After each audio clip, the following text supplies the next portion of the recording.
Hello everyone, Vinit Raj Chauhan from Academy of Mathematical Education. Maharashtra set का exam 7 अप्रैल को अभी भी हुआ है और उसके कुछ क्वेश्चंस हैं जिनका सलूशन हम यहाँ देखेंगे अभी। तो एक क्वेश्चन ये था कि the dimension of vector space over R, है ना, ओवर आर ये अंडरलाइन कर लीजिए फिलहाल अभी, of all 5x5 upper triangular matrices with complex entries is, options were like 30, 20, 25 and 15, ये ऑप्शंस दे रखे थे। तो सबसे पहले तो dimension of vector space field R चाहिए और उस मैट्रिक्स की जिनका आप कलेक्शन कर रहे हैं उन मैट्रिसेस की जो एंट्रीज है वो कॉम्प्लेक्स हैं। तो इसमें वही छोटा सा ट्रिक पूछा हुआ है, या फील्ड आर होता और क्या होता है यहाँ पर रियल एंट्रीज होती, या फील्ड सी होता और यहाँ पर सी कॉम्प्लेक्स एंट्रीज होती, या फील्ड आर लेके उन्होंने कॉम्प्लेक्स एंट्रीज दे ली। और आपको भी पता है कि किसी एक कॉम्प्लेक्स एंट्री को फील्ड आर पर लिखने के लिए 2 रियल नंबर चाहिए होते हैं। तो जब हम इसका सोल्यूशन लिख रहे होंगे, है ना, सोल्यूशन ऑफ क्वेश्चन नंबर 1, तो किसी एक मैट्रिक्स कैपिटल ए को बना के देखते हैं जिनका हम कलेक्शन कर रहे हैं। तो ए उनका एक रिप्रेजेंटेटिव मैट्रिक्स है और वो मैट्रिक्स कैसी होगी, जैसे लाइक A11 A12 से लेके A1n, फिर यहाँ 0 होगी, A22 से A2n और यहाँ इस तरीके से 0 0 और ANN। So this is the general n cross n matrix whose entries are complex, है ना। और ऐसी सारी मैट्रिसेस का कलेक्शन लिया हुआ है आपके वेक्टर स्पेस में, लेकिन फील्ड आर है। क्लासरूम प्रोग्राम में हम लोगों ने सीखा होता है कि अगर कॉम्प्लेक्स एंट्रीज दी हैं और फील्ड आर है तो फील्ड आर के रेस्पेक्ट में हम अपनी एंट्रीज को लिखना स्टार्ट करते हैं। यानी कि हम AIJ को लिख सकते हैं लाइक अगर हम इसे स्प्लिट कर लेते हैं रियल में, तो मान लीजिए मैंने यहाँ BIJ और प्लस DIJ आइटा करके लिख लिया, जहाँ आपका BIJ और DIJ जो है वो रियल नंबर R से बिलोंग करेगा। तो फील्ड आर पर किसी एक कॉम्प्लेक्स एंट्री को बनाने के लिए मुझे 2 रियल एंट्रीज की जरूरत पड़ेगी। तो जब हम बेसिस बनाएंगे और बेसिस में नंबर ऑफ एलिमेंट पता कर लेते हैं, तब मुझे डायमेंशन पता चलती है कि उस वेक्टर स्पेस की डायमेंशन क्या है। और यहाँ पर मुझे दिख रहा है कि किसी एक एंट्री की जगह हम क्या करते हैं डायमेंशन निकालने के लिए, बेसिस के नंबर ऑफ एलिमेंट निकालते हैं। बेसिस निकालने के लिए सबसे बेहतर तरीका होता है कि जितनी हमें इंडिपेंडेंट चॉइसेस मिलती हैं ना एंट्रीज की, उनकी जगह 1 और एल्स वेयर 0 पुट कर लेते हैं। This is not only the one of the behaviour I am discussing here. ये जरूरी नहीं कि आप 1 और एल्स वेयर 0 पुट करें, आप 2 पुट कर सकते हैं, 3 कर सकते हैं, कुछ भी करके हम कोई एक बेसिस फाइंड कर लें। क्योंकि इनवेरिएंस थ्योरम क्या कहती है कि हम किसी एक फाइनाइट डायमेंशनल वेक्टर स्पेस की कितनी भी बेसिस फाइंड कर लें, नंबर ऑफ वेक्टर्स बराबर होंगे। और जब नंबर ऑफ वेक्टर्स बराबर होंगे तो किसी भी एक बेसिस से हम क्या पता कर सकते हैं, डायमेंशन पता कर सकते हैं। तो हम वही कर रहे हैं। तो यहां पर मुझे एक कॉम्प्लेक्स एंट्रीज के लिए 2 रियल एंट्रीज की जरूरत पड़ेगी और 2 एंट्रीज आर से चाहिए होंगी। तो टोटल नॉन ट्रिवियल एंट्रीज फिलहाल देखी जाए तो कितनी है, टोटल हमारे पास एंट्रीज हैं और वो एंट्रीज क्या कह सकते हैं, नॉन ट्रिवियल एंट्रीज कह सकते हैं, या कह सकते हैं कि इंडिपेंडेंट चॉइसेस के साथ एंट्रीज कौन है। अब यहाँ पर तो आप 1 या कोई और पुट करके बेसिस के लिए रेस्पॉन्सिबल वेक्टर तो नहीं बना सकते, क्योंकि यहाँ तो 0 फिक्स हो चुका है। तो आप इन्हीं एंट्रीज को गिनेंगे। तो डायगोनल के ऊपर वाली एंट्रीज को चुन लीजिए और प्लस डायगोनल चुन लीजिए। तो वो कितनी होती हैं, टोटल एंट्रीज n² होती हैं। n² में से डायगोनल कम कर दीजिए। अब ऊपर और नीचे की एंट्रीज बची। अब नीचे की एंट्री सारी 0 है, चॉइस है नहीं, तो डिवाइडेड बाई 2 कर दीजिएगा। तो अब ये ऊपर की एंट्रीज काउंट हो गई। Is that clear? अब ये जो ऊपर की एंट्रीज काउंट हो गई हैं यहाँ पे, उसमें क्या होगा, और प्लस डायगोनल भी एक्स्ट्रा निकाला। क्यों था डायगोनल? क्योंकि हमें ये और ये exactly same number of entries मिल रही थी, तो हमें इन दोनों के बारे में पता करना था कितनी है। उसका हाफ कर देंगे तो ऊपर वाली पता चल जाएंगी, लेकिन डायगोनल माइनस किया है तो ऐड भी करना पड़ेगा।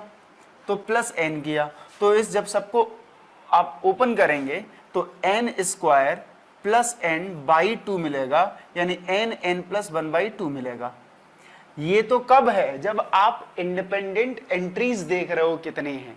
नॉन ट्रिवियल एंट्रीज देख रहे हो कितनी हैं, वो पोजीशंस देख रहे हो जहां पर पुट 1 एल्सवेयर 0 के खेल से आप बेसिस बना सकते हैं। लेकिन फिलहाल अगर देखा जाए तो एक पोजीशन पे मुझे 2 रियल एंट्री चूज करनी पड़ेंगी, तो हम टोटल चॉइसेस ओवरफील्ड आर पर अगर हम गिनने जाएंगे, ओवरफील्ड आर पर, तो यही 2 टाइम्स हो जाएंगी, तो फिर काउंटिंग आ जाएगी n+1 आ जाएगी। अब चूंकि n की वैल्यू 5 दे रखी है, तो यहाँ 5 और 5 + 1 6, यानी 5 × 6 30 आ जाएगी। तो किसी ऐसे space of upper triangular matrices of complex entries over field R पर जाएंगे तो उसकी डायमेंशन कितनी आ गई, 30 डायमेंशन आ जाएगी। और यही अगर आर और रियल एंट्रीज होता तो 15 आंसर था, और कॉम्प्लेक्स फील्ड और कॉम्प्लेक्स एंट्रीज के साथ होता तो भी हमारे पास आंसर कितना होता, 15 होता। लेकिन फील्ड आर और कॉम्प्लेक्स एंट्रीज की वजह से इसका आंसर 30 है। ये रहा पहले का सोल्यूशन आपका। अब हम लोग दूसरे का डिस्कस करने जा रहे हैं। दूसरे क्वेश्चन का सोल्यूशन यहाँ पे देखा जाए तो क्या है, एक कोई 4x3 की मैट्रिक्स दे रखी थी, V 3x4 की मैट्रिक्स दे रखी थी, तब वो AB और BA के डिटर्मिनेंट के बारे में बात कर रहे थे। बहुत आसान सा क्वेश्चन है।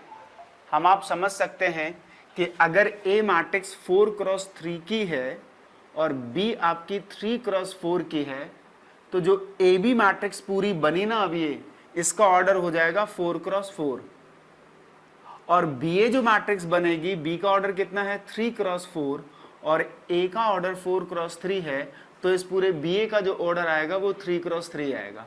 ये हम आप दोनों जानते हैं कि रैंक ऑफ AB, जिस AB का ऑर्डर 4 है, उसका रैंक ऑफ AB का फार्मूला आप लोग जानते हैं, minimum of rank of A, rank of B होगा। अब आप ये भी जानते हैं कि 4x3 मैट्रिक्स है, तो इस मैट्रिक्स की मैक्सिमम रैंक 3 हो सकती है, इसकी भी मैक्सिमम रैंक 3 हो सकती है।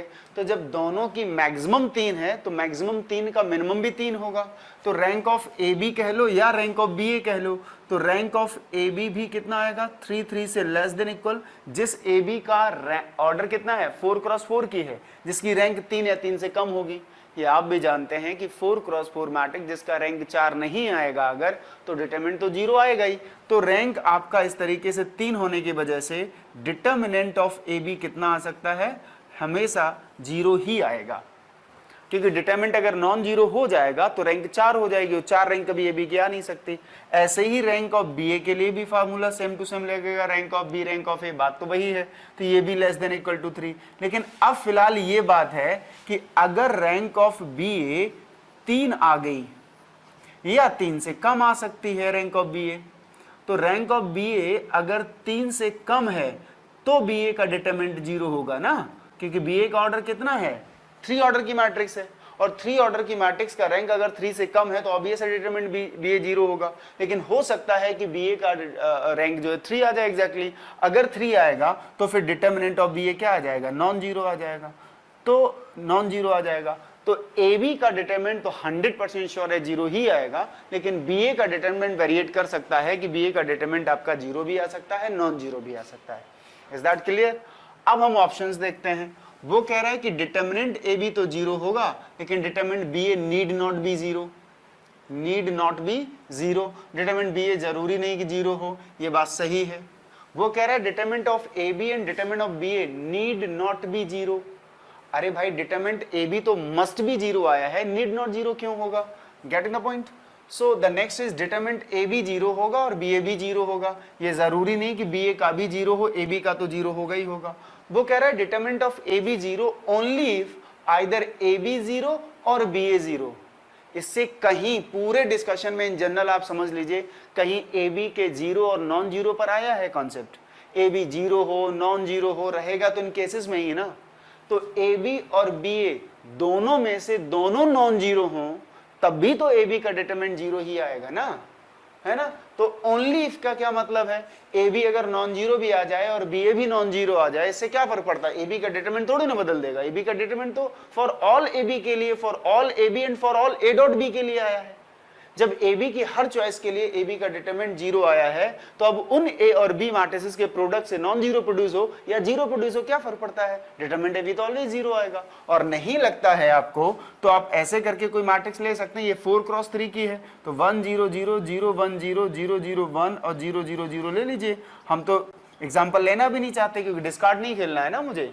तो यहाँ पे 1 0 0 0 0 1 0 0 0 0 0 1 आप इसको लेके देख लीजिए। ये ए बी है आपका 4x3 का है और बी ए आपका 3x4 का है। ए बी करके देख लीजिए, ए बी भी नॉन जीरो है और बी ए भी नॉन जीरो है। ए बी भी नॉन जीरो है और बी ए भी नॉन जीरो है। दोनों नॉन जीरो रहते हुए भी ए बी का डिटरमिनेंट जब निकालोगे ना बाबू तो जीरो ही आएगा। तो इसका कोई मतलब नहीं है कि सिर्फ तभी होगा जब ए बी भी ए जीरो होगा, दोनों में से कोई एक। दोनों के दोनों नॉन जीरो रहेंगे लेकिन तब भी हमारा बी ए का ए बी का डिटरमिनेंट जीरो ही आएगा क्योंकि ए बी इस कॉन्सेप्ट पर काम कर रहा है। 4 ऑर्डर की मैट्रिक्स है, 4x4 की मैट्रिक्स है, रैंक 3 से कम है तो डिटरमिनेंट तो ए बी जीरो आएगा ही आएगा। अब चाहे ए बी खुद में मैट्रिक्स जीरो बने या ना बने, चाहे उसकी बी ए 3x3 की जीरो बने या ना बने, दैट्स ऑल। तो answer is first. Next question number 3 है। इस क्वेश्चन में कहा गया है कि the system of linear equation is consistent and the system is given like 2x1 plus 6x3 is equal to b1, 2x1 plus 2x2 minus 4x3 is equal to b2. The system is consistent. अब आपको पता है कि इस system of equation में सभी coefficients दिए हैं, केवल राइट हैंड साइड में जो कांस्टेंट टर्म होते हैं वो नहीं दिए हैं। तो इसकी कंसिस्टेंसी सॉल्यूशन कितने क्या रखेगा, ज़्यादा ज़्यादा इसी b1 b2 पर ही डिपेंड करेंगे। तो b1 b2 को लेकर ही उन्होंने 4 ऑप्शंस बना दिए। पहला ऑप्शन साफ दिख रहा है कि इसके पास कंसिस्टेंसी यानी ये सोल्यूशन तभी रखेगा जब b1 की वैल्यू 4 होगी और b2 की वैल्यू -12 होगी। सोल्यूशन तब रखेगा जब ऐसा होगा और सोल्यूशन जो आएगा वो यूनिक होगा, या किसी भी चॉइस ऑफ b1 b2 के पास सोल्यूशन होगा। हम कोई भी b1 b2 रख दें सोल्यूशन तब भी मिलेगा इसके पास, लेकिन वो सोल्यूशन हमेशा यूनिक तरीके से होगा। जब जब आप कोई भी b1 b2 चूज करेंगे यहाँ पर हर बार मुझे x1 x2 x3 की यूनिक वैल्यूज मिलेंगी, ऐसा सेकंड ऑप्शन बोलता है। थर्ड ऑप्शन कह रहा है b1 is equal to 4 and this and has infinitely many solution, यानी b1 और b2 की वही वैल्यूज हैं जो ऑप्शन ए में है, लेकिन अब सिस्टम के पास यूनिक नहीं इनफाइनाइट सोल्यूशन की बात कर रहा है, इनफाइनाइटली मैनी की बात कर रहा है। और same for all values of b1 b2, यानी b1 b2 हम कुछ भी रखें सिस्टम के पास हमेशा इनफाइनाइट सोल्यूशन आएंगे। हम जानते हैं बेहतर तरीके से कि किसी भी सिस्टम की कंसिस्टेंसी एक ही बात पर है। अगर रैंक के बिहाफ पर देखा जाए, डिजेनरेट लीनियर इक्वेशन के बिहाफ पर जब हम पूरा कॉन्सेप्ट तैयार करते हैं तो क्या पता चलता है कि रैंक ऑफ ऑगमेंटेड अगर रैंक ऑफ कोफिशिएंट मैट्रिक्स के बराबर आ जाती है तो हमारा सिस्टम कंसिस्टेंट होता है, सिस्टम सोल्यूशन रखता है। और अगर हम थोड़ा अंदर जाके बात करते हैं तो ये कहते हैं कि किसी भी कोफिशिएंट मैट्रिक्स का रैंक अगर नंबर ऑफ इक्वेशंस के बराबर आ जाए, क्या कहा, अगर किसी कोफिशिएंट मैट्रिक्स का क्या कहा, रैंक अगर नंबर ऑफ इक्वेशंस के बराबर आ जाए, यानी कि m के बराबर आ जाए, अगर m क्रॉस n का सिस्टम है जिसमें m नंबर ऑफ इक्वेशंस हैं, n नंबर ऑफ वेरिएबल्स हैं, then system is always consistent होता है। क्यों? क्योंकि जब हम ऑगमेंटेड मैट्रिक्स बनाते हैं तो इन m नंबर ऑफ रोज के बाद हम एक कॉलम ऐड करते हैं, रो तो ऐड नहीं करते। और अब आप देखो यहां से यहां आपकी कोफिशिएंट मैट्रिक्स बनती है और कॉलम एक्स्ट्रा बढ़ा देने से आपका यहां से यहां ऑगमेंटेड मैट्रिक्स बनती है। तो अगर रैंक आपकी नंबर ऑफ इक्वेशंस और नंबर ऑफ रोज के बराबर आ गई है तो अब कॉलम बढ़ने से कोई फर्क नहीं पड़ता। कॉलम बढ़ा दीजिए तब भी रैंक m रहेगी, कॉलम नहीं भी बढ़ाएंगे तब भी रैंक ऑलरेडी m दी है। तो इसका मतलब rank of coefficient matrix and rank of augmented हमेशा बराबर आती है अगर ऐसा गिवन है तो इसका मतलब सिस्टम कंसिस्टेंट तो है।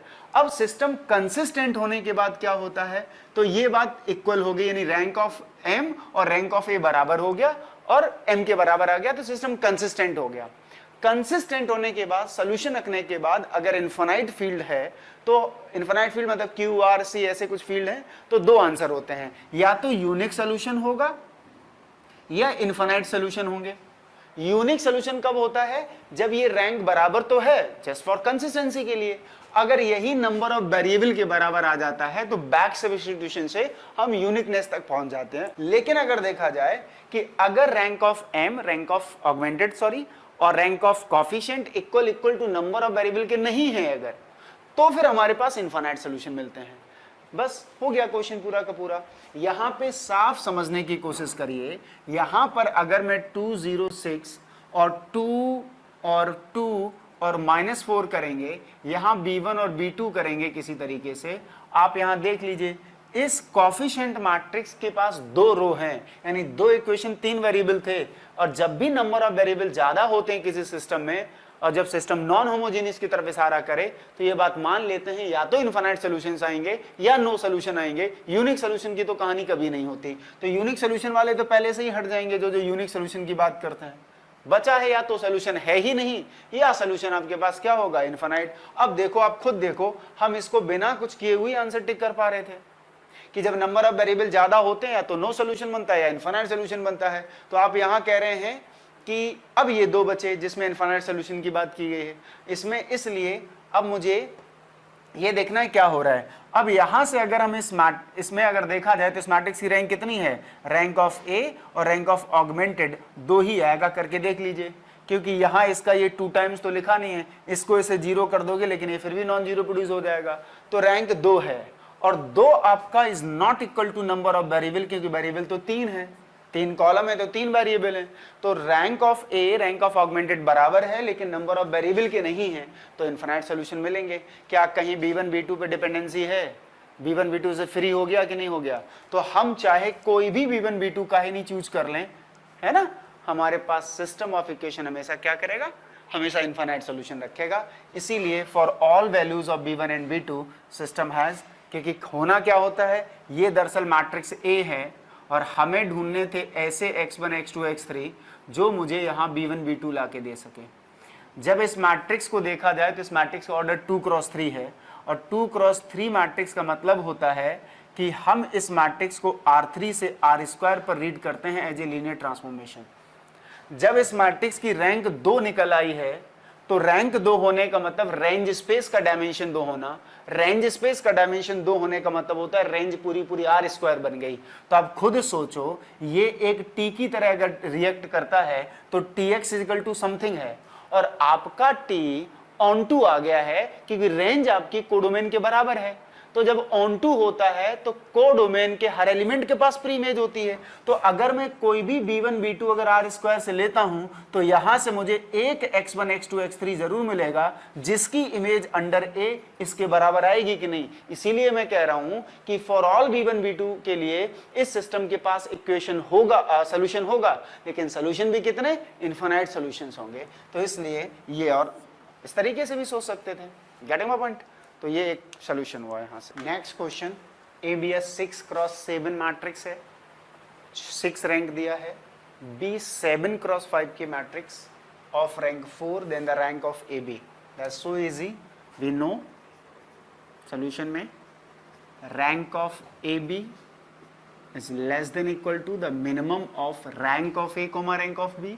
Rank of A is 6 given, rank of B is 4 given here, so the minimum is 4. So rank of AB is less than equal to 4.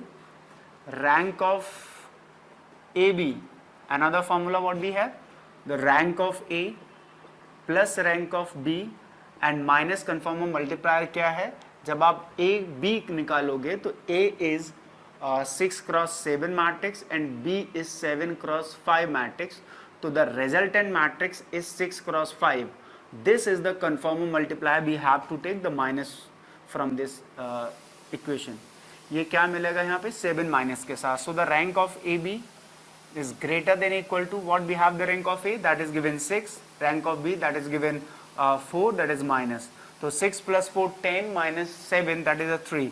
The rank of AB is greater than equal to 3. So there are only two possibilities for the rank of AB. Rank of AB either 3 or 4 depend on the entries of the given matrices के structure से दी गई हैं. 3 भी आ सकती है, 4 भी आ सकती है ना. तो हम इस तरीके से मैट्रिक्स को देख सकते हैं. तो रैंक 3 या 4 आएगी. अब क्या होता है, कई बार स्टूडेंट ज़्यादा सोच जाता है कि क्या पता ऑर्डर की कंडीशंस कुछ ऐसी तो नहीं है जहाँ से सिर्फ 4 ही आता हो, क्योंकि थोड़ा फियर आ जाता है ना. बच्चे का एक मैसेज आया हुआ था कि ऐसा होता है ना कि रैंक ऑफ ए और रैंक ऑफ ए ट्रांसपोज को जब वो ऑब्जर्व करता है तो कहता है कि सर ऐसा कुछ हो रहा हो शायद ऑर्डर की वजह से, हम श्योर कैसे होंगे. तब एक एग्जाम्पल से श्योर हो सकते हैं ना कि ऐसा पॉसिबल है. तो आप कोई एक मैट्रिक्स बना सकते हैं. मैं तो कहता हूं कि आप एक ट्राई कर लीजिएगा, जहां तक मैं सोच पा रहा हूं कि एक मैट्रिक्स बनाइए जिसमें आप 6x7 की मैट्रिक्स बनाएंगे. इसमें जैसे 1 0 0 0 लेके 7 तक बनाएंगे, ऐसे ही नेक्स्ट 1 बढ़ाते जाइए सभी में। तो 6 की 6 रोज में नेक्स्ट जा जाके 1 बढ़ाते रहिएगा, वो एक मैट्रिक्स बन जाएगी 6 क्रॉस 7 का। और बी जब मैट्रिक्स बनाए ना यहाँ पर, तो यहाँ आप 6 पोजीशन तक देंगे, 6 मैट्रिक्स होगी यहाँ पे लास्ट तक देंगे जाके आप, क्योंकि आपके पास 7 कॉलम्स हैं और 6 ही जगह 1 दे सकते हो। तो 1 यहाँ आएगा और लास्ट की एंट्री के साथ जो लास्ट वाली रो होगा 1 2 3 4 5 6 और 7 ऐसे होगा, 6 पोजीशन पे 1 होगा। तो हम तो कहते हैं 6 पोजीशन पे 1 है, तो जब आप 7 क्रॉस 5 की मैट्रिक्स बनाने आए यहाँ पे, तो 7 रोज होंगी और 5 नंबर ऑफ कॉलम्स। तो आप जाके लास्ट वाले में किसी 6 पोजीशन पे मत रखिए, आप लास्ट वाले पोजीशन पे जाके 1 पुट कर दीजिएगा किसी तरह की। तो हम तो कहते हैं कि 0 0 0 0 0 0 कितना हो गया, ऐसे हो गया, यहाँ रख दीजिए और बाकी सब जगह वहीं लेते रहिए। 1 0 0 0 ऐसे, 0 1 0 0 ऐसे ले लीजिए, 0 0 1 0 और बाकी सब 0 करके लास्ट में ऐसा कर देना आके। Get the point? This is the matrix A and B. A की रैंक आपके पास आ जाएगी 6, बी की रैंक आपके पास 4 आ ही रही है, और ए बी करके देख लीजिए, ए बी की रैंक एग्जैक्टली 3 आएगी। तो 4 भी आ सकते हैं और इसको किसी 6 पोजीशन पर रख दें आके यहाँ पर, तो फिर रैंक 4 आ जाएगी। Getting the point? तो ऐसा हो सकता है कि ए बी की रैंक 3 भी आ सकती है, ए बी की रैंक 4 दोनों पॉसिबल है। तो आप ये नहीं कह सकते श्योर कि 4 ही आएगी, इसलिए can't be determine exactly, but less than और इक्वल टू 4 रहेगी और ग्रेटर देन इक्वल टू 3 भी रहेगी। सो this is your the correct answer. Getting this one? This is the I think 5th question है आपका, लीनियर ट्रांसफॉर्मेशन से related है। उन्होंने कहा कि एक लीनियर ट्रांसफॉर्मेशन है टी फ्रॉम R3 से R पर। सबसे इंपॉर्टेंट देखिए आप, R ही दिया है, 1 डायमेंशनल कोडोमेन स्पेस दिया है, और TX/Z की इमेज को यहाँ पहुँचाते हैं।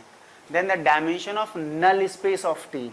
सबसे पहले तो हम रैंक नलिटी थ्योरम से क्या जानते हैं कि रैंक ऑफ टी और प्लस नलिटी ऑफ टी जो होती है हमारी, nullity of T is equal to dimension of domain space, that is given 3 here. And look one thing from the given transformation, this is from R3 to R. R it means codomain space is of 1 dimension. अगर codomain 1 dimension का है और आप यहाँ TX/Z को देखें अगर, तो T is non zero linear transformation है। नॉन जीरो लीनियर ट्रांसफॉर्मेशन का मतलब क्या होता है कि कम से कम एक नॉन जीरो एलिमेंट इमेज में जरूर गया होगा। जब रेंज आपकी क्या नहीं है, जब range of T is not singleton zero, लेकिन रेंज आपकी क्या है, एक स्पेस होती है, एंड रेंज ऑफ टी क्या होगी, सब स्पेस ऑफ आर होगी। रेंज क्या होगी, सब स्पेस ऑफ आर, कोडोमेन का सब स्पेस होगा। आप खुद सोचो, आर जो कि 1 डायमेंशन का है, रेंज स्पेस की डायमेंशन क्या रखेगा, या तो डायमेंशन 1, और रेंज स्पेस की डायमेंशन 1 है, यानी कि वो खुद आर होगा। Gate the point?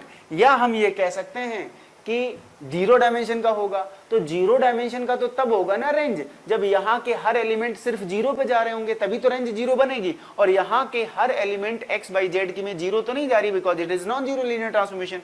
तो आप समझ सकते हैं कि दिस इंप्लाइज जो रेंज ऑफ टी बनी ना बाबू, वो पूरी आर ही बनी, इसलिए dimension of range of T है, वो रेंज ऑफ टी की डायमेंशन 1 है, जिसे आप रोटी यानी कि रैंक ऑफ टी बोलते हैं।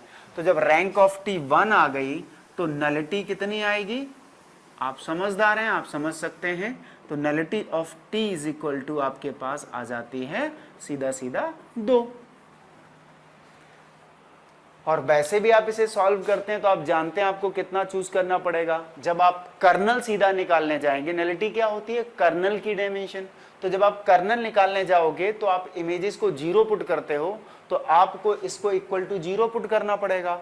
आपको भी पता है कि तब आपके पास एक इक्वेशन 3 वेरिएबल वाला एक इक्वेशन मिलेगा, जिसमें से 2 आपको चूज करने पड़ेंगे और एक डिपेंड होगा।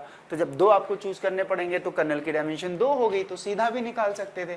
हमने तो सीधा यहाँ से निकाल दिया। क्यों? क्योंकि इसे हम लीनियर फंक्शनल की तरह भी देख पाते हैं। और जब भी कोई लीनियर फंक्शनल का मतलब होता है linear transformation from the vector space to this to field, तो हम उसे लीनियर फंक्शनल बोलते हैं। और अगर लीनियर फंक्शन नॉन जीरो होता है तो वो हमेशा रैंक 1 का होता है, क्योंकि वो फिर 1 डायमेंशन का ही रेंज स्पेस बनाता है।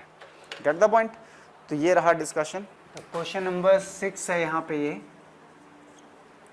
इस क्वेश्चन में कहा है कि P एक प्रोजेक्शन है, projection is a linear transformation, एक ऐसा लीनियर ट्रांसफॉर्मेशन है R3 से R3 पर जो R3 को R3 के ही x y प्लेन पे प्रोजेक्ट करता है अलोंग z एक्सिस, यानी z एक्सिस के अलोंग इसको x y प्लेन पर प्रोजेक्ट करा देता है। तो ये प्रोजेक्शन जो हम आप देख रहे होते हैं, है ना, वैसे तो बहुत डिटेल डिस्कशन है इस पर कि प्रोजेक्शन किस तरीके से आइडेम्पोटेंट की कहानी को बनाते हैं। इस तरीके के प्रोजेक्शन को निकालिएगा जरा, है ना, पूरा 3D प्लेन बनाइए फिर प्रोजेक्ट कराइए, है ना। प्रोजेक्शन मैट्रिक्स भी बनाते रहे हैं आप लोग, जानते हैं हम आप, है ना। पहले तो एक्स बाई प्लेन का इक्वेशन लिख के आप करा सकते हैं कि इस R3 के वेक्टर को हम इस प्लेन पर इसके अलोंग प्रोजेक्ट करा रहे हैं। तो एक प्रॉपर तरीके से पूरा डिस्कशन है, बट यहाँ हम इतना नहीं ले जा रहे, इसको सीधा बता देते हैं। वैसे तो हम सीधा कह सकते थे इसको कि प्रोजेक्शन जो होता है, सीधा सीधा बोलना था तो प्रोजेक्शन जो होता है हमारे पास, प्रोजेक्शन जो होता है इज आइडेम्पोटेंट होता है। क्लासरूम प्रोग्राम में बाकायदा हम लोग इसको प्रूफ करते हैं। और जो रिफ्लेक्शन होते हैं, हमारा जो रिफ्लेक्शन निकालते हैं तो वो इज इन्वोल्यूटरी होते हैं, इन्वोल्यूटरी होते हैं, ठीक है। और उसके बाद हमारा क्या होता है, और रिफ्लेक्शन इन्वोल्यूटरी होते हैं और इस तरीके से, और रोटेशन और होते हैं। तो रोटेशन जो होते हैं हमारे, वो रोटेशन इज ऑर्थोगोनल होते हैं, ऐसा होता है। तो रोटेशन जो होते हैं वो ऑर्थोगोनल है, रिफ्लेक्शन जो इन्वोल्यूटरी बनते हैं, प्रोजेक्शंस आइडेम्पोटेंट बनते हैं। और यहाँ पे जो दिया हुआ है वो ऐसे दिया जाएगा कि P फ्रॉम R3 से R3 पर अगर है तो ये ऐसे दिया जाएगा कि P x y z को हम x by 0 पर पहुंचा देते हैं, है ना। तो जब इस तरीके से ये कुछ प्रोजेक्शन दिया गया होगा कि R3 के वेक्टर्स को हम x y प्लेन पे पहुंचा रहे हैं अलोंग द z एक्सिस, जिसमें z एक्सिस इस तरीके से साइलेंट मोड में है। तो अगर हम प्रोजेक्शन को आइडेम्पोटेंट मैट्रिक्स की तरह देख रहे हैं तो फिर तो ये p स्क्वायर पर p देगा, और p की पावर 3 पर अगर जाएंगे तो p की पावर 3 पर ये अगेन p स्क्वायर देगा और p स्क्वायर लौट के p आ जाएगा। तो आप ये कह सकते हैं कि p Q is equal to p आ सकता है। तो ये इन्वोल्यूटरी नहीं बनेगा, गेटिंग द पॉइंट, क्योंकि एक्स वाई प्लेन पर जा रहा है। तो ये आप भी जानते हो कि एक्स वाई प्लेन पर जा रहा है तो 2D होता है एक्स वाई प्लेन। तो रेंज स्पेस 2 डायमेंशनल है, तो जब रेंज स्पेस 2 डायमेंशनल है तो आपका पी स्क्वायर इजिकल टू आई नहीं आ सकता ना, कि पी स्क्वायर आई आने का मतलब क्या होगा, पी का डिटरमिनेंट नॉन जीरो होना। पी का डिटरमिनेंट नॉन जीरो होने का मतलब पी की रैंक 3 होना, जबकि रैंक तो 3 है नहीं, रेंज स्पेस पूरा 2 डायमेंशनल बन रहा है। Gate the point, P invertible हो नहीं सकती, पी इज नॉट डायगोनलाइजेबल। आप इन तीनों स्ट्रक्चर में चले जाएं या इन दोनों में सॉरी चले जाएं, ये दोनों डायगोनलाइजेबल होती हैं। Gate the point. और इसका एक मैट्रिक रिप्रेजेंटेशन अगर निकाल के देख लेंगे तो मैट्रिक रिप्रेजेंटेशन किस फॉर्म का आएगा, इसका मैट्रिक रिप्रेजेंटेशन A00 0B0 और 00C फॉर्म का आएगा, जो 000 फॉर्म का आएगा, रैंक 2 का बनेगा, AB नॉन जीरो होगा। So this P has a matrix representation of this form. सीधा सीधा दिख रहा है आपको, यूजुअल बेसिस और किसी और बेसिस के रेस्पेक्ट में इसका मैट्रिक रिप्रेजेंटेशन बना लीजिए, वो इटसेल्फ एक डायगोनल मैट्रिक्स बन जाएगा। और यूजुअल बेसिस के रेस्पेक्ट में बनाएंगे ज्यादा ठीक है। Gate the point. तो इस तरीके से सीधा सीधा आंसर कर सकते थे हम। इन तीनों को अगर याद कर लेते हैं तो बाकी कुछ पढ़ने की जरूरत थी नहीं। तो आप सीधा सीधा आप समझ सकते हैं कि P Q is equal to P आपका आंसर बन जाएगा। Is that clear?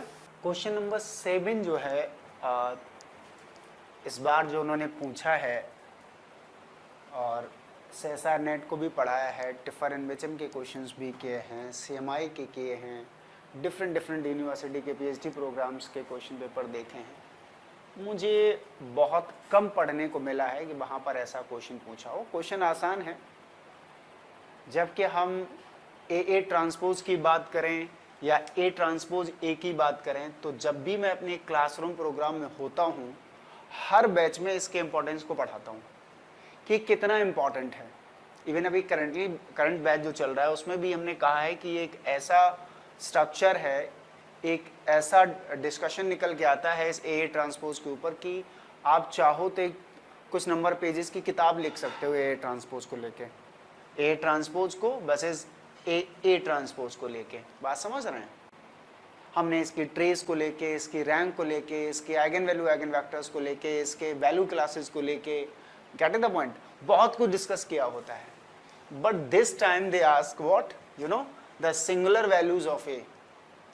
हम वैल्यू क्लास तक पढ़ा के चले आए, इसकी आइगन वैल्यूज को पढ़ा के चले आए, ए ट्रांसपोज की आइगन वैल्यू पढ़ाते हैं, ए ट्रांसपोज की आइगन वैल्यू पढ़ाते हैं, सब कुछ करते हैं, लेकिन हम शायद एक काम नहीं कर पाए जिसकी वजह से इसका नाम नहीं दे पाए क्लासरूम प्रोग्राम में आज तक। लेकिन उन्होंने इस पर क्वेश्चन कर ही लिया, बहुत सारी चीजें छूटती हैं, और वो था सिंगुलर वैल्यूज।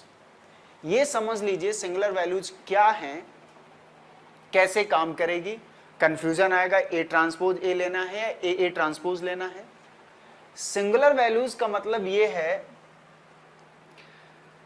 कि आपके पास जो आइगन वैल्यूज हैं, किसकी, आपके पास कोई एक मैट्रिक्स दी जाएगी m क्रॉस n की, n क्रॉस m की, स्क्वायर ऑर्डर हो, नॉन स्क्वायर मैट्रिक्स हो, रेक्टेंगुलर मैट्रिक्स हो, उस मैट्रिक्स के ए ट्रांसपोज ए को करेंगे आप लोग, और उस ए ट्रांसपोज ए को मैंने क्या कराया है क्लासरूम प्रोग्राम में कि for any matrix capital A transpose a always symmetric matrix होती है, सुनते रहना, सिमेट्रिक मैट्रिक्स होती है, और ए ट्रांसपोज ए भी एक सिमेट्रिक मैट्रिक्स होती है, सिमेट्रिक मैट्रिक्स होती है।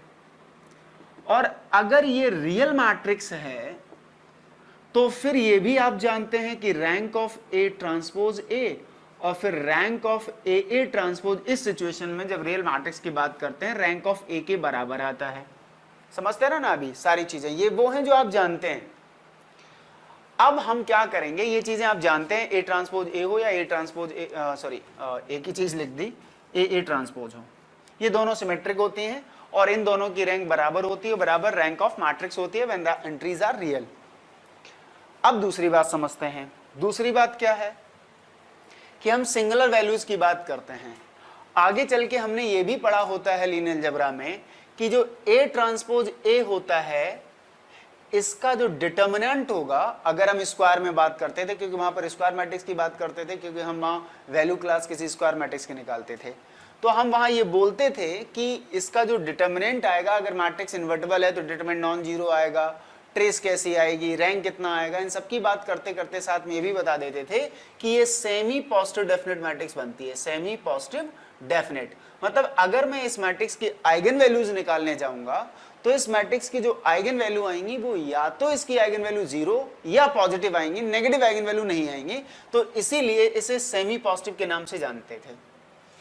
अब समझो जरा, अब सर ए ट्रांसपोज ए की बात कर रहे हैं, ए ट्रांसपोज की बात कर रहे हैं, तो अब दोनों बातें समझो, इसके एग्जांपल के थ्रू समझा देते हैं। सिंगुलर वैल्यूज क्या होती हैं, ए ट्रांसपोज ए या ए ट्रांसपोज की, जबकि ये क्या बनी, सेमी पॉजिटिव बनी। सेमी पॉजिटिव बनने का मतलब आइगन वैल्यू जाए तो जीरो होंगी या पॉजिटिव, तो जितनी भी इसकी नॉन नेगेटिव आइगन वैल्यू है और नॉन जीरो हैं उनका पॉजिटिव स्क्वायर रूट ले लेते हैं। जैसे अगर मान लीजिए इसकी एक आइगन वैल्यू 2 और एक आइगन वैल्यू 3, एक आइगन वैल्यू 0 है, तो जो आपकी non negative non zero eigenvalues मिली हैं उनका स्क्वायर रूट निकाल दीजिए, √2 और √3। ये दो जो वैल्यूज हैं वो इस मैट्रिक्स की क्या कहलाएंगी, सिंगुलर वैल्यूज कहलाती हैं। यानी हम क्या करने वाले हैं, हम कुल मिला के ए ट्रांसपोज की आइगन वैल्यूज निकालने वाले हैं और उन ए ट्रांसपोज की आइगन वैल्यू जो भी आई हैं उन सभी का नॉन नेगेटिव स्क्वायर रूट ले लेते हैं।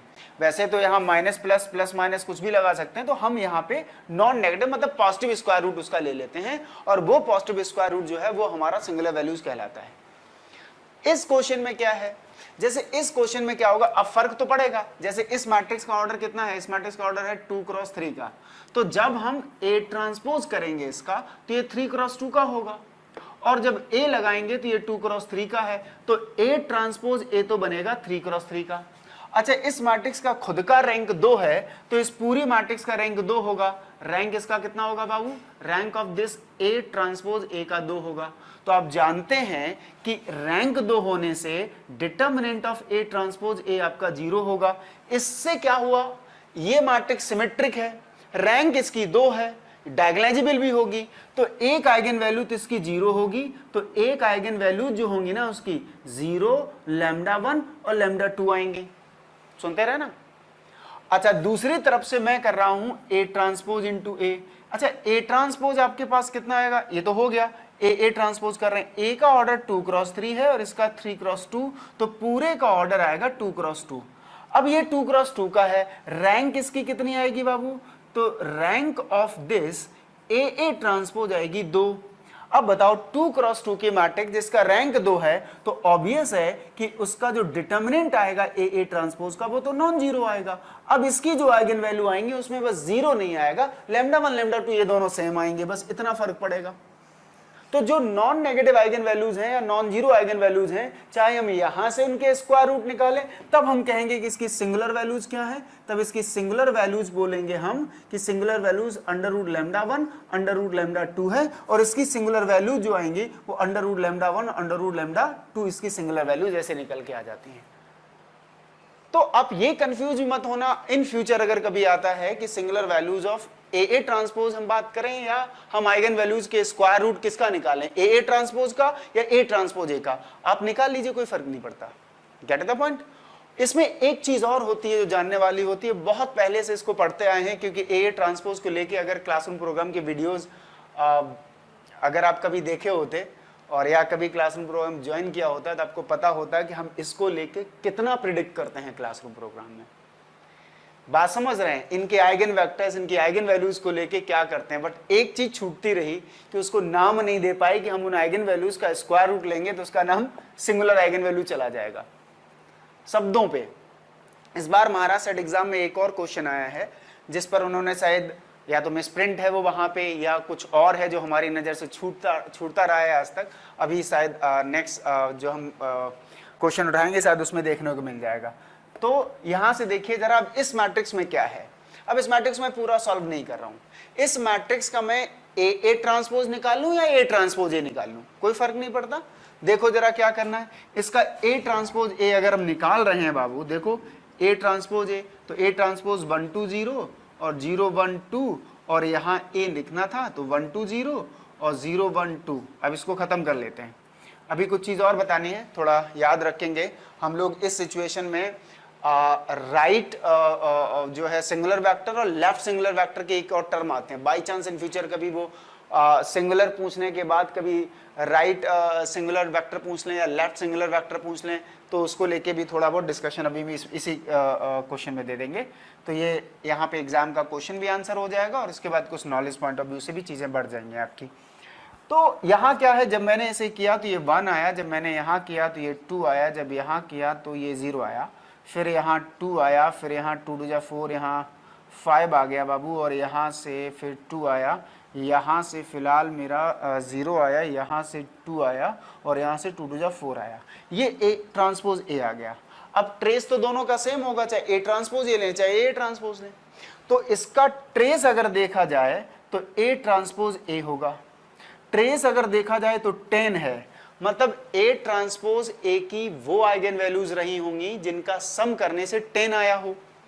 और एक बात मुझे पता है कि इसका डिटर्मिनेंट जो है ए ट्रांसपोज ए का 0 रहा होगा, जैसा कि मैं बता रहा हूं अभी, क्योंकि 3 क्रॉस 3 बड़े ऑर्डर की बनी है ना। 3 क्रॉस 2 और 2 क्रॉस 3 में बड़ा ऑर्डर कौन है, 3 क्रॉस 3, तो ऑब्वियस है डिटरमिनेंट तो 0 लेके आया होगा। तो इसके पास एक आइगन वैल्यू तो 0 रही होगी। अब हमारे पास दो आइगन वैल्यू ऐसी होनी चाहिए जिनका सम 10 आ जाए। तो अब आप देखो इनमें से कहीं भी, अब सिंगुलर वैल्यूज क्या होती हैं, आइगन वैल्यूज का स्क्वायर रूट। तो आप 49 आइगन वैल्यू रही होगी जब ए ट्रांसपोज ए की, तब उसका स्क्वायर रूट 7 आया होगा, और 9 जब रहा होगा तब उसका स्क्वायर रूट आया होगा। तो सिंगुलर वैल्यू 7 और 3 तब रही होंगी जब ए ट्रांसपोज ए की आइगन वैल्यूज 49 और 9 रही होंगी। 49 और 9 का सम तो नहीं 10 आ रहा है, अंडर रूट 3 यानी 3 आइगन वैल्यू रही होगी ए ट्रांसपोज ए की, और 2 2 4 रही होगी, क्योंकि 3 और 4 जब आइगन वैल्यू इसकी रही होगी तो 3 का स्क्वायर रूट अंडर रूट 3, 4 का स्क्वायर रूट पॉजिटिव 2 आया होगा, तब सिंगुलर वैल्यूज बनी होंगी। तो इससे भी उसका सम कितना 3 और 4 7 आ रहा है, पूरा 10 नहीं आ रहा है। डू नॉट एग्जिस्ट की बात हो नहीं सकती, हमेशा सिंगुलर वैल्यूज आपकी एग्जिस्ट कर रही है यहाँ पर। और यहाँ पर क्या मिला, अंडर रूट 7 का 7 हुआ होगा आइगन वैल्यूज स्क्वायर रूट लेने के बाद। सिंगुलर वैल्यूज बनने के लिए 3 का रूट 3 करना पड़ा होगा, तो 7 और 3 का सम कितना हो रहा है 10 आ रहा है। तो हमें इसकी कैरेक्टरिस्टिक मिनिमल भी निकालने की जरूरत नहीं है, उसी कॉन्सेप्ट से बता दिया कि अंडर रूट 7 अंडर रूट 3 बन जाती है। बहुत कम शब्दों में और जाके एक चीज और डिस्कस कर देते हैं इस क्वेश्चन में, कि इसमें हम राइट सिंगुलर वेक्टर और लेफ्ट सिंगुलर वेक्टर की बात करते हैं। तो हमारे पास दो मैट्रिक्स हैं यहाँ पर, एक ए ट्रांसपोज ए होती है तो इसकी जब आइगन वैल्यूज के करस्पॉन्डिंग इसके आइगन वेक्टर्स को निकालते हो तो वो राइट सिंगुलर आइगन वेक्टर होते हैं, और अगर ए ट्रांसपोज का निकालते हैं, ए ट्रांसपोज के करस्पॉन्डिंग आइगन वैल्यूज के आइगन वेक्टर निकालते हैं तो वो आपके क्या होते हैं, लेफ्ट सिंगुलर आइगन वेक्टर होते हैं। तो इन फ्यूचर एक तो मैट्रिक्स के अपने आइगन वैल्यू आइगन वेक्टर होते हैं, ए ट्रांसपोज में इस तरीके से बोले जाते हैं। Gate the point. बहुत प्यारा क्वेश्चन, कम से कम कुछ नहीं तो बहुतों की नॉलेज और इस कॉन्सेप्ट पर एक्सटेंशन फॉर्मेट में टीचिंग एबिलिटी को तैयार होना, बहुत कुछ सिखा के चला गया क्वेश्चन कि हमें किस तरीके से और आगे ले जाना है। तो दिस इज द क्वेश्चन। मेरे लिए क्वेश्चन बहुत आसान था, लेकिन सीखने के लिए, और नहीं होता है कि आप सिर्फ वही मत पढ़िए जो सालों साल चल रहा है, कुछ नए शब्दों के साथ रूबरू जरूर होइएगा, उनके लिए क्वेश्चन बहुत अच्छा था। Thank you. एक और बेहतरीन क्वेश्चन दे रखा है कि अक्सर हम लोग अपने सिमिलरिटी के कॉन्सेप्ट में आइगन वैल्यू आइगन वेक्टर के चैप्टर में जाके स्मूथली इन सब चीज़ों को बोलते रहते हैं कि अगर मैट्रिसेस सिमिलर हैं, दो स्क्वायर मैट्रिक्स अगर सिमिलर हैं ओवर सेम फील्ड पर, तो हम उनके ट्रेस, उनके डिटर्मिनेंट, उनके रैंक, उनके करैक्टरिस्टिक, उनके मिनिमल पॉलिनोमियल, उनकी ज्योमेट्रिक मल्टीप्लिसिटी, आइगन वैल्यूज की अलजेब्राइक मल्टीप्लिसिटी, ये सब कुछ सेम होते हैं। ऐसा ही कहने की कोशिश कर रहे हैं इस क्वेश्चन में कि let A and B are similar matrices. उन्होंने कुछ स्टेटमेंट कंसीडर किए हैं, trace of A trace of B के बराबर होता है, determinant of A determinant of B के बराबर होता है, characteristic of A is equal to the characteristic of B and the minimal of A is equal to minimal of B. Then the following statements are, then the following is correct पूछ रहे थे, तो उसमें 4 option लिखे थे, वो option मैंने नहीं लिखे कि इसमें से केवल बी और सी ट्रू है, बी और डी ट्रू है, all the 4 statements are true. तो ये हम आप भी जानते हैं कि ये सारे के सारे स्टेटमेंट ट्रू हैं। ये statement all statements are true, क्योंकि जब सिमिलर मैट्रिसेस पढ़ी जाती हैं तो क्या होता है कि ये सभी आपस में बराबर होते हैं, कैरेक्टर्स आइगन वैल्यूज बराबर होती हैं, एएमजीएम बराबर होते हैं, और खासकर अगर उनकी जेसी फॉर्म लिखी जा सकती है ना, अगर उनकी जेसी फॉर्म लिखी जा सकती है तो उनके जेसी फॉर्म बराबर होते हैं, है ना। और जब जेसी फॉर्म बराबर होंगे तो कैरेक्टरिस्टिक और मिनिमल ये सब कुछ वैसे ही वहां से भी देख सकते हो, किसी भी तरीके से जाके बात कर सकते हैं। बट सिमिलरिटी में जेसी को नहीं मैं ढूंढने की कोशिश कर रहा हूं, मैं बार बार कह रहा हूं कि जेसी फॉर्म सबकी नहीं लिखी जा सकती है, जिनकी लिखी जा सकती है उनको सिमिलरिटी के टर्म्स में पढ़ा जाता है। तो आप ना चाहो तो वहां से मत दीजिए। वैसे सिमिलरिटी को जेसी से पढ़ना एक बहुत लगता है कि जितनी चीज़ें आप बोलते हो वो एक साथ वहाँ दिख जाती हैं जब जेसी पढ़ते हो, बट हर मैट्रिक्स को जेसी के फॉर्म में नहीं लिख सकते, और every matrix can not be put into the JC form, है ना, वही पुट हो सकती है। बट फिर भी ये सारी चीज़ें हम पढ़कर आते हैं कि ट्रेस, डिटरमिनेंट, ये सब कुछ क्या होना चाहिए, बराबर होना चाहिए, तब मैट्रिक्स सिमिलर होती हैं। तब मैट्रिक्स सिमिलर नहीं होती, सिमिलर होती हैं तो ये बराबर होते हैं। तो all the statements are true. ये रहा इस क्वेश्चन का आंसर। आगे बढ़ते हैं। एक क्वेश्चन नंबर 9 है सेक्शन फर्स्ट में जो आया हुआ है, ये सभी सेक्शन 1 के क्वेश्चंस थे, और सेक्शन 1 का ये एक क्वेश्चन था जिसमें मुझे लगा कि 2 आंसर्स हैं और हम आप बेहतरीन तरीके समझ सकते हैं। हम एक कॉन्सेप्ट पढ़ते हैं कि if the lambda is eigenvalue of A होती है, आइगन वैल्यू ऑफ ए है, तो हम कहते हैं कि लैम्डा प्लस के is eigenvalue of A plus के आई कह लो या के आई प्लस ए कह लो, इससे कोई फर्क नहीं पड़ता। बात समझ रहे हैं? अच्छा, अगर ये आप बेसिक कॉन्सेप्ट जानते हैं, आपको पता है कि कैपिटल ए इज निल्पो है, और अगर कोई मैट्रिक्स निल्पो होती है if and only if 0 is only eigen value होती है जो n टाइम्स रिपीट करती है, तो आप जानते हो कि A is nilpotent if and only if 0 is only eigen value, तो आप ये कह सकते हैं कि जब आप in प्लस a करते हैं, in मतलब आइडेंटिटी मैट्रिक्स, तो आप जानते हैं यहाँ a in है, तो जब आप यहाँ k की जगह 1 लिख देंगे तभी तो in प्लस a होगा। बात समझ रहे हैं? और आप जानते हैं कि अगर a की आइगन वैल्यू 0 है तो माइनस a की क्या होगी। आपको ये भी पता है कि k डॉट a या k dot lambda is eigen value किसकी होती है, इज आइगन वैल्यू ऑफ के ए की होती है। तो अगर 0 आइगन वैल्यू है किसी निलपोटेंट मैट्रिक्स ए की, तो -0 का मतलब तो 0 ही होता है, -a की होगी। बात समझ रहे हैं? और 1 plus 0 is eigen value in of -a की होगी, क्या फर्क पड़ता है। और 1 माइनस 0 से कोई फर्क पड़ा नहीं, और 1 + 0 is eigenvalue of in + a होगा, तो सारी आइगन वैल्यूज 1 1 में कन्वर्ट हो जाएंगे। तो हम ये कह रहे हैं कि अगर a इज निलपोटेंट है और 0 is the only eigen value, तब हम कह सकते हैं कि in + a has only 1 eigen value, 1 counting नहीं, 1 आइगन वैल्यू। अब यानी कि जब इसकी सारी आइगन वैल्यूज 1 हो जाएंगी तो फिर डिटर्मिनेंट क्या होता है, डिटर्मिनेंट आइगन वैल्यूज का प्रोडक्ट होता है, तो डिटर्मिनेंट भी 1 आएगा जो कि नॉन जीरो है, तो आप लिख सकते हैं कि in + a इज इन्वर्टिबल है। बात समझ रहे हैं। in - a में क्या होगा, 1 - 0, 1 - 0, क्योंकि a की तो आइगन वैल्यू 0 है, तो यहां पर भी 1 - आइडेंटिटी की सारी आइगन वैल्यूज क्या होती है, 1 होती हैं। तो ऐसे ही डिटर्मिनेंट ऑफ in - a भी कितना होगा बाबू, 1 होगा, जो कि नॉन जीरो है, यानी in - a भी हमारे पास इन्वर्टिबल मैट्रिक्स होगी। तो फिलहाल मेरे पास देन के बाद 2 आंसर हैं टिक करने के लिए। मैट्रिक्स जब सारी आइगन वैल्यूज 0 हो जाती हैं और आइगन वैल्यूज का प्रोडक्ट ही क्या होता है, उसका डिटर्मिनेंट, तो determinant of the non zero और डिटर्मिनेंट ऑफ द जीरो और any type of nilpotent matrix always 0 होता है, इसलिए इन्वर्टिबल नहीं होगा। And the last option was A is diagonalizable. Nilpotent matrix can never be diagonalized unless it is zero matrix. क्यों? क्योंकि अगर A मैट्रिक्स नॉन जीरो है तो इसका मिनिमल जो होगा, मिनिमम x की power k greater than equal to 2 होगा। नॉन जीरो मैट्रिक्स का जो मिनिमल होता है वो मिनिमम 2 पावर्स लेके आ रहा होगा x की, यानी रिपीटेड लीनियर फैक्टर हो गए।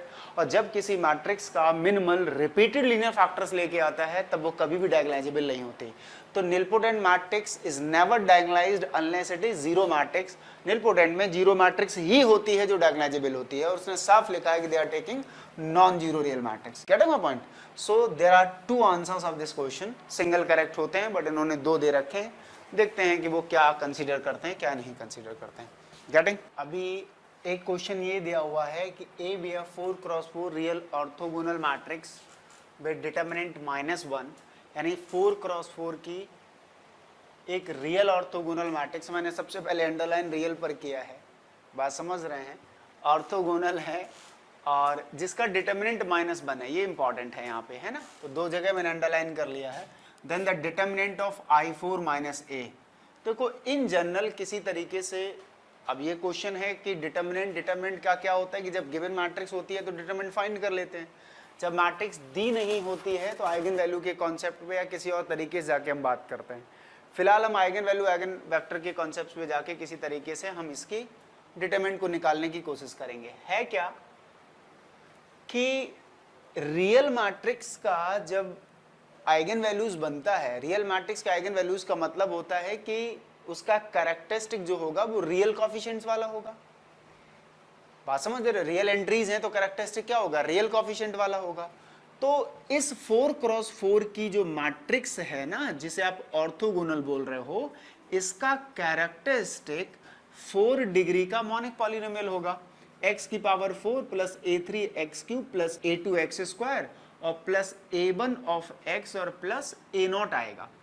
This is suppose that we are taking the characteristic polynomial of order 4 orthogonal matrix. Real coefficients के साथ अगर हम रूट्स निकालने की बात करते हैं, और आपको भी पता है कि जब हम किस पर जाते हैं, जब हम डायग्राम बनाते थे अपना स्पेक्ट्रल डायग्राम बना लेते थे, स्पेक्ट्रल रेडियस और ये सब कुछ डिस्कस करते हैं, तो उसमें बताते हैं कि ये यूनिट मॉडुलस सर्किल है, यानी ये कॉम्प्लेक्स प्लेन में वो सर्किल है जिस पे उन कॉम्प्लेक्स नंबर्स को रखा गया है जिनका मॉडुलस 1 आता है। Is that clear? और ऑर्थोगोनल मैट्रिक्स की जितनी भी आइगन वैल्यूज होते हैं वो यूनिट मॉडुलस की होती हैं। मान लीजिए अगर लैम्डा आइगन वैल्यू है किसी ऑर्थोगोनल मैट्रिक्स की, तो उसका मॉडुलस वैल्यू जो है वो 1 आएगा। Is that clear? तो फिलहाल एक बात तो हम ये समझते हैं कि उनकी आइगन वैल्यूज का जो मॉडुलस है वो 1 होता है। दूसरी बात ये समझ लीजिए कि यहां से है कि अगर कोफिशिएंट्स रियल हैं तो इसकी आइगन वैल्यू जो होंगी इस ऑर्थोगोनल मैट्रिक्स की या तो सारी रियल हो। तो पहला केस है कि all eigen values are real, all eigen values are real. सबसे पहली बात केस देखना ये है। सेकंड केस में यहां रखता हूं कि दो आइगन वैल्यूज रियल हैं और दो कॉम्प्लेक्स हैं। जो कॉम्प्लेक्स में होंगी उसके लिए बता रहे हैं बार बार रियल रियल क्या, कि अगर रियल कॉफिशिएंट होते हैं और उसके जो रूट होते हैं वो एक दूसरे के कॉन्जुगेट होते हैं, यानी अगर एक अल्फा है तो दूसरा अल्फा कॉन्जुगेट होगा। तो अगर आपकी टू रियल रूट्स हैं एंड टू कॉम्प्लेक्स रूट हैं, टू कॉम्प्लेक्स रूट्स हैं मतलब कॉम्प्लेक्स आइगन वैल्यूज हैं, कॉम्प्लेक्स आइगन वैल्यूज रूट कह लो या आइगन वैल्यूज कह लो, सारे बच्चे ध्यान देना थोड़ा, अभी आइगन वैल्यूज है, कॉम्प्लेक्स आइगन वैल्यूज हैं। तो अगर कॉम्प्लेक्स आइगन वैल्यू अल्फा है तो दूसरी उसकी अल्फा कॉन्जुगेट होगी। और यहाँ पे दो आइगन वैल्यूज रियल हैं, भी सुनते रहना वो क्या है वो समझेंगे। यहाँ एक लैम्डा 1 है और एक लैम्डा 2 है और एक अल्फा और अल्फा कॉन्जुगेट हो गई। यहाँ चारों रियल हैं तो लैम्डा 1 लैम्डा 2 लैम्डा 3 लैम्डा 4 चारों रियल हैं। या हो सकता है कि आपका जो तीसरा केस बचे उसमें ऑल आर कॉम्प्लेक्स हो, all are complex eigen values हो। तो जब all are complex eigen values होंगे तो पेयर ऑफ कॉन्जुगेट में होंगी। अगर एक अल्फा है तो दूसरा अल्फा कॉन्जुगेट, दूसरा बीटा है तो दूसरा बीटा कॉन्जुगेट, और ये जो भी होंगे वो इसी यूनिट मॉडुलस सर्कल पर होंगी। अब आप सभी बच्चे सोचो कि आइगन वैल्यूज के प्रोडक्ट से हमें डिटरमिनेंट मिलता है, तो डिटरमिनेंट यानी lambda 1 into lambda 2 into lambda 3 into lambda 4 minus 1 आना चाहिए। मतलब सारी आइगन वैल्यूज को आप +1 नहीं दे सकते। अगर रियल में देना चाहते हो तो रियल तो ये एक्सिस होता है ना, ये रियल एक्सिस होता है। रियल एक्सिस में क्या होता है, केवल यहाँ 1 होता है, यहाँ -1 होता है। तो रियल आइगन वैल्यूज अगर देना चाहते हो तो रियल में तो केवल पॉसिबिलिटी आइदर 1 और -1 है। तो आप चारों को 1 नहीं दे सकते क्योंकि प्रोडक्ट 1 आ जाएगा। तो किसी एक को आप 1 दे दो और 3 को आप किसी एक को -1 दे दो, 3 को 1 दे दो, तो फिर भी 1 आइगन वैल्यू मिलेगी वहां से। अच्छा, फिर आपका क्या कहना है, और क्या हो सकता है, 2 पॉजिटिव 2 नेगेटिव करने से भी क्या होगा, नेगेटिव नेगेटिव पॉजिटिव दे देगा। तो या तो आप 3 को नेगेटिव रखो, 1 को पॉजिटिव, क्लियर है, तभी माइनस आएगा। क्या कहा, 3 को नेगेटिव 1 को पॉजिटिव, या आप 3 को पॉजिटिव और 1 को नेगेटिव रखिए, ये संभव है। 2 को पॉजिटिव 2 को नेगेटिव, या चारों को पॉजिटिव रखने से या चारों को नेगेटिव रखने से तो +1 आएगा नहीं। ये सिचुएशन तभी अराइज होगी जब at least one is positive and at least +1 होगा एंड -1 होगा। और जब यार एक आइगन वैल्यू कम से कम 1 होगी तो 1 - 1 0 आइगन वैल्यू होगी, तब एटलीस्ट 1 आइगन वैल्यू किसकी, at least 1 eigen value of I4 - A is 0 होगी, और एटलीस्ट 1 आइगन वैल्यू 0 से डिटर्मिनेंट ऑफ I4 - A 0 आएगा। एक केस जो बना है आपका उसमें तो आइगन वैल्यू 0 आ गई। अब अगर 2 आइगन वैल्यूज रियल हैं और 2 कॉम्प्लेक्स, जब हम इन सारी आइगन वैल्यूज का प्रोडक्ट करके डिटरमिनेंट निकालेंगे तो सारे बच्चे समझना, lambda 1 into lambda 2, alpha into alpha conjugate क्या होता है, अल्फा कॉन्जुगेट का स्क्वायर, क्योंकि जेड इंटू जेड का कॉन्जुगेट मॉड जेड का स्क्वायर होता है। और आप जानते हैं कि ये क्वांटिटी तो हमेशा पॉजिटिव ही देगी, और डिटर्मिनेंट चाहिए तुम्हें -1, तो क्या ये दोनों को पॉजिटिव लेकर 1 दे सकते हो, क्या दोनों को रियल -1 लेके आप दे सकते हो -1। यहां पर भी एक लैम्डा 1 पॉजिटिव 1 होगा और एक लैम्डा 2 नेगेटिव 1 होगा, यानी एक 1 और एक -1। तो यहां पर भी at least 1 eigen value lambda I is 1 होगा। जब एक आइगन वैल्यू 1 होगी तो फिर से I4 - A की एक आइगन वैल्यू 0 होगी। Is that clear. तो उस सिचुएशन में क्या होगा, डिटरमिनेंट फिर से I4 - 0 का डिटरमिनेंट कितना आ जाएगा, 0 आ जाएगा। इस सिचुएशन में डिटरमिनेंट क्या होगा, इस सिचुएशन में डिटरमिनेंट बाबू क्या होगा, मॉड ऑफ अल्फा का square into mod of beta का स्क्वायर। ये स्ट्रिक्टली पॉजिटिव, ये स्ट्रिक्टली पॉजिटिव, पॉजिटिव आएगा। ये केस ही संभव नहीं होगा। अगर ऐसा रियल ऑर्थोगोनल मैट्रिक्स लेंगे जिसकी चारों एंट्रीज कॉम्प्लेक्स हो प्योरली, 1 और -1 में से कोई नहीं है, तो ये वो ऑर्थोगोनल रियल मैट्रिक्स होगी जिसका डिटर्मिनेंट स्ट्रिक्टली पॉजिटिव आएगा, -1 कभी नहीं आ सकता। So there are only 2 cases arise in this situation when we have the 4x4 real matrix with the determinant -1। उस सिचुएशन में दोनों केसेस में एटलीस्ट 1 आइगन वैल्यू +1 होगी, जिसकी वजह से I4 - A की एक आइगन वैल्यू 0 होगी, जिसकी वजह से उसका डिटरमिनेंट हमेशा 0 रहेगा। That is your answer. Is that clear? Hope you understand.